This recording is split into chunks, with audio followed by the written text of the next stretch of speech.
और इस बड़ी खबर यानी इतने बड़े विमान हादसे के क्या कुछ कारण रहे, इसको समझने की कोशिश करेंगे। खास मेहमान हमारे साथ में जुड़ रहे हैं, उनका परिचय आपसे कराते हैं। मेरे साथ में कैप्टन सुरजीत ओझा हैं, जो कि कमर्शियल पायलट के रूप में उनका एक लंबा अनुभव है। साथ ही साथ group captain doctor DK. Pandey हमारे साथ में मौजूद है। साथ ही साथ हमारी सहयोगी संवाददाता मेघना देव भी हमारे साथ में अहमदाबाद से मौजूद है। आप तीनों का स्वागत है। मेघना, सबसे पहले मैं आपका रुख करना चाहूँगा, क्योंकि गृह मंत्री पहुंचे हुए हैं अहमदाबाद में। उन्होंने घटनास्थल का दौरा किया, ट्रॉमा सेंटर पहुंचे हैं।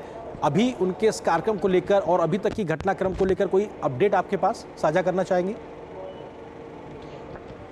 जी, फिलहाल देखिए कुछ खबरें ऐसी सामने आ रही हैं कि कुछ लोग इस क्रैश को सरवाइव कर गए हैं। एक वीडियो भी सरफेस हुआ है जिसमें एक व्यक्ति जो सीट नंबर 11 पे बैठा था वो कूद गया था फ्लाइट से, जैसे ही ये फ्लाइट क्रैश हुई तो उसकी जान बची है। और भी ऐसा बताया जा रहा है कि एक दो लोग क्रिटिकल हैं और उनके बचने की संभावना है। तो ये एक तरीके से उम्मीद की किरण है कि कुछ लोग इस क्रैश को सरवाइव कर जाएँ, तो एक बहुत मिरेकल कहा जा सकता है इसको।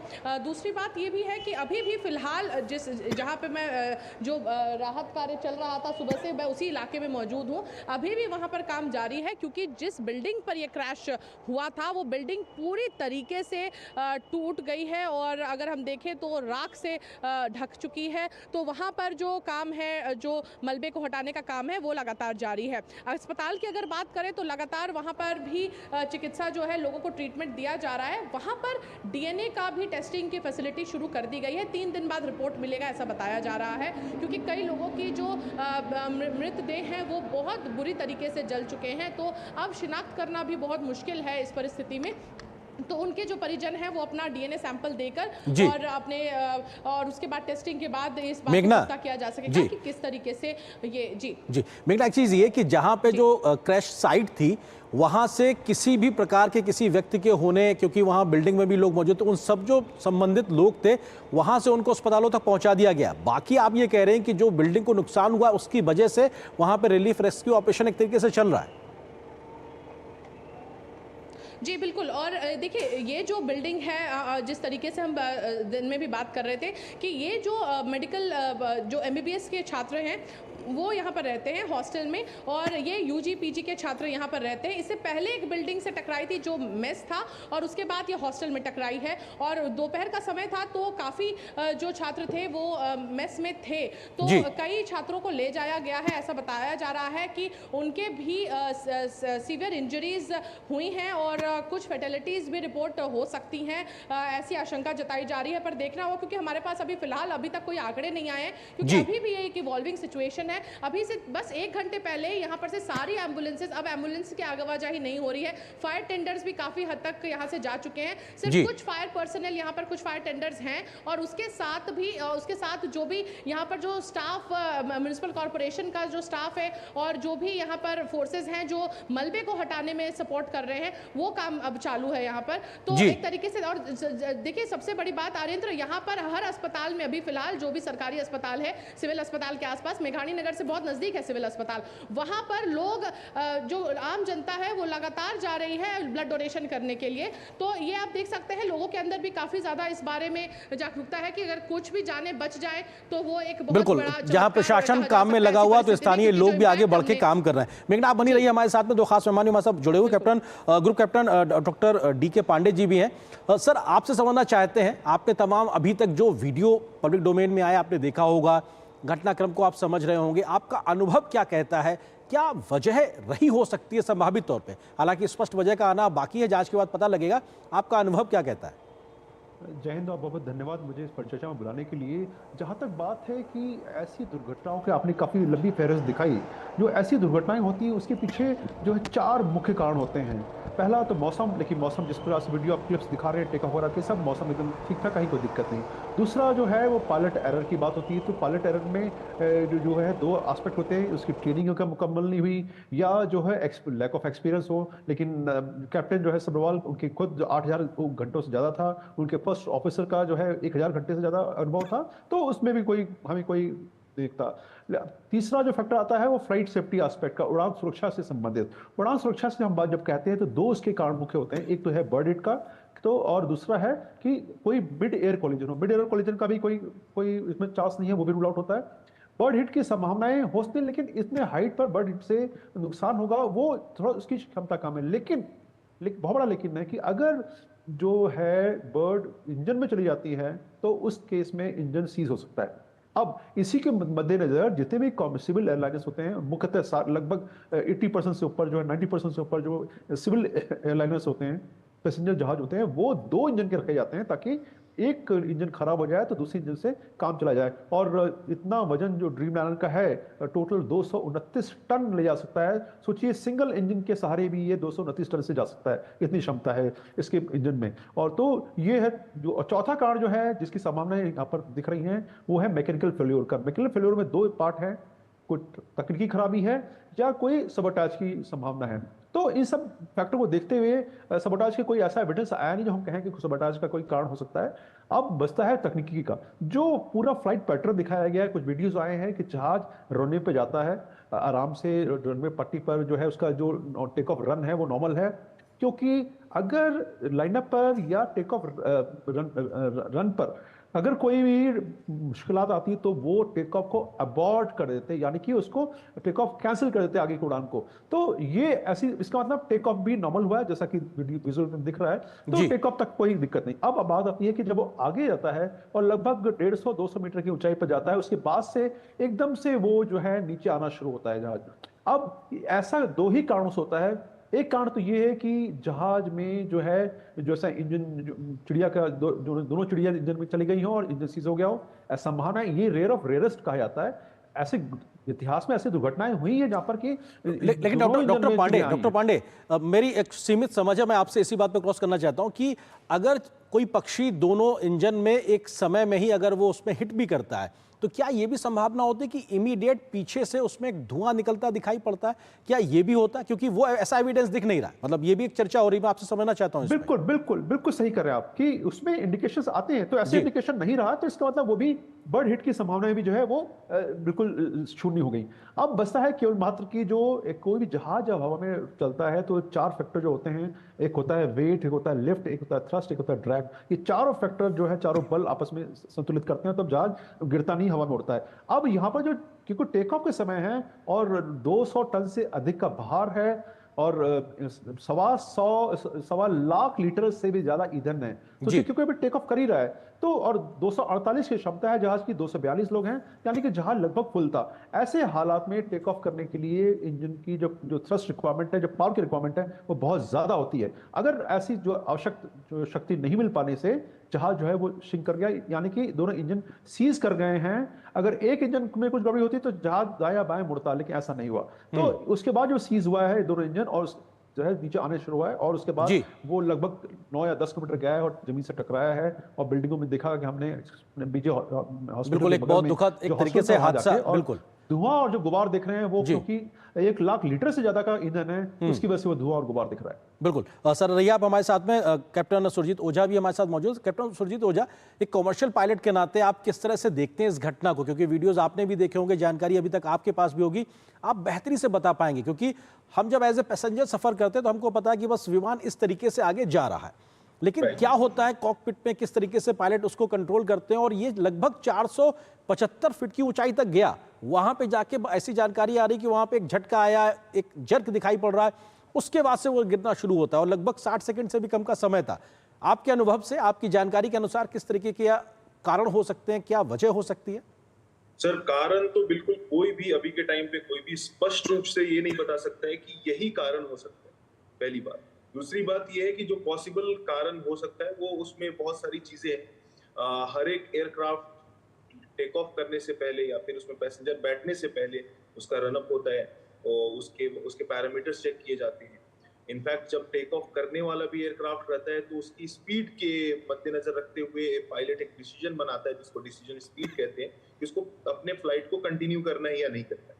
ओके, यहाँ पे जो देखा जा रहा है कि एयरक्राफ्ट टेक ऑफ किया, टेक ऑफ पाथ में ही टेक ऑफ करने के बाद एक मेडे कॉल का जिक्र किया जा रहा है काफी बार।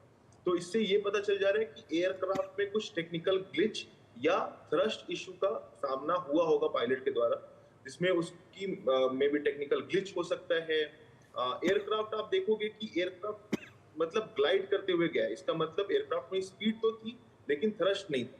एयरक्राफ्ट की लैंडिंग गियर्स भी डाउन थी। तो इससे इससे ये भी पता चलता है कि लैंडिंग गियर जो एक बोइंग 787 जो कि एक one of the best machines कहा जाता है उसको when it comes to flying, मतलब जब फ्लाइंग की बात करते हैं तो इट इज ड्रीम लाइनर, उसको जी ड्रीम लाइनर कुछ ही रीजन की वजह से बोला जाता है। इससे ये पता चलता है सर कि अगर एयरक्राफ्ट का लैंडिंग गियर जो है जब वो 50 फीट एयरबॉर्न हो जाते हैं, जब हवा में रहता है, एयरबॉर्न होते ही हम landing gear 50 feet 60 feet 100 feet पे 787 की एसओपी बोलती है हमें करना है। यहाँ पे इस वीडियो में देख रहे हैं जब एयरक्राफ्ट नीचे की तरफ आ रहा है तब उसकी लैंडिंग गियर डाउन है, जबकि वहां पे कोई समतल जमीन नहीं है। तो ये सारी जो टेक्निकलिटीज हम देख रहे हैं इससे ये पता चल रहा है कि टेक ऑफ के तुरंत बाद कुछ ऐसा इशू एक दोनों पायलट्स ने फेस किया है और उसको उन्होंने रिकवर करने का भी कोशिश किया है। इसीलिए उन्होंने मेडे कॉल भी दिया कि मेडे मेडे मेडे, जो भी सिचुएशन है उन्होंने कोशिश की बताने की या नहीं बताने की, वो तो जब एयरक्राफ्ट इन्वेस्टिगेशन होगी जी वो बोइंग के तरफ से, डीजीसीए के तरफ से और एफएए की तरफ से, और एक रिजल्टेंट सामने आएगा कि ये एक्चुअल रीजन ये था, और वो आएगा सबके सामने, ऐसा कोई भी डायलेमा में नहीं रहेगा।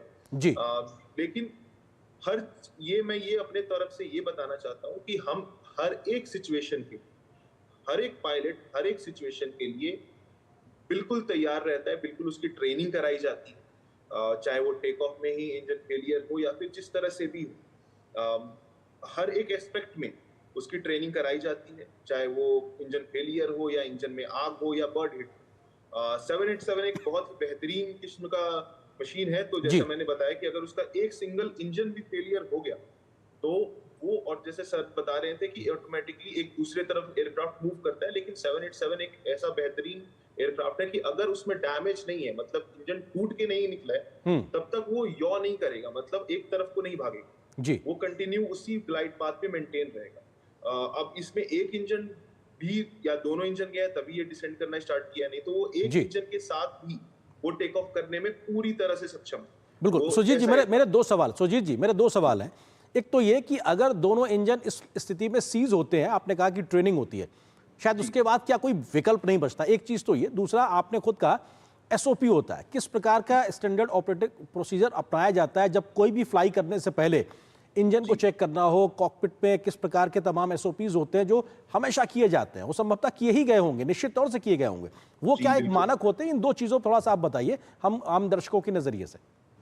सर, अगर मैं आम दर्शकों के लिए बताना चाहूंगा ये कि हर एक फ्लाइट से पहले एयर इंडिया एक बेहतरीन एयरलाइन है, दुनिया में इसका मतलब बहुत माना जाना एयरलाइन है, इंडिया के लिए भी एक बहुत बेहतरीन एयरलाइन है।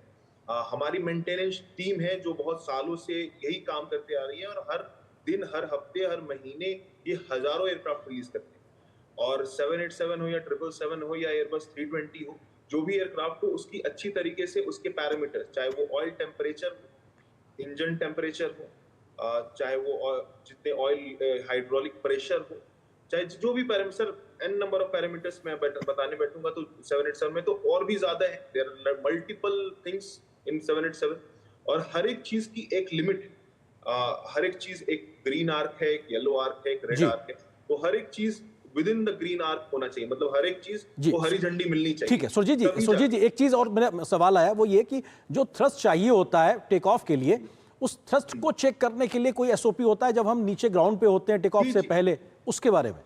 जी बिल्कुल, अगर वो बिल्कुल चेक किया जाता है, हर एक, जैसा मैंने स्टार्टिंग में ही बताया, हर एक एयरक्राफ्ट को पैसेंजर को बैठाने से पहले मेंटेनेंस टीम एयरक्राफ्ट के इंजन्स को चेक करती है। इनफैक्ट पायलट भी एक गो अराउंड करता है, वो भी देखता है कि कुछ चीज फंसा तो नहीं रह गया, मतलब विजुअली चेक करता है, इवन आफ्टर इंजीनियर्स देखने के बाद भी वो विजुअली चेक करता है। और इसकी पैरामीटर्स ये है सर कि अगर मान लीजिए वो चेक कैसे करते हैं कि 787 की अगर मैं बात करूं तो उसमें एक पैरामीटर मैसेज आ जाता है, अगर कोई भी पैरामीटर ऊपर नीचे रहा तो एक पैरामीटर मैसेज पॉपअप करता है कि दिस इज द प्रॉब्लम, ये प्रॉब्लम है इसमें, तो इस चीज को रेक्टिफाई किया जाए। इसी वजह से आप देखोगे कि बहुत बार फ्लाइट डिलेज भी होते हैं और पैसेंजर्स भी नहीं समझ पाए, लेकिन as a pilot, as a aviation expert, हम ये बिल्कुल बताना चाहेंगे पैसेंजर को कि ये छोटी छोटी चीजें ही बहुत बड़ा इश्यू क्रिएट कर लेते हैं। बिल्कुल, आप हमारे साथ बने रहिए, एक छोटे से ब्रेक के लिए रुकते हैं, बहुत जल्द वापस आएंगे और हम ये समझने की जो तमाम कारण रहे हो सकते हैं उनको समझने की कोशिश करेंगे कि आखिर इस घटना के पीछे क्या होती सकती है वजह, इस पर विषय पे बात करेंगे छोटे से ब्रेक के बाद।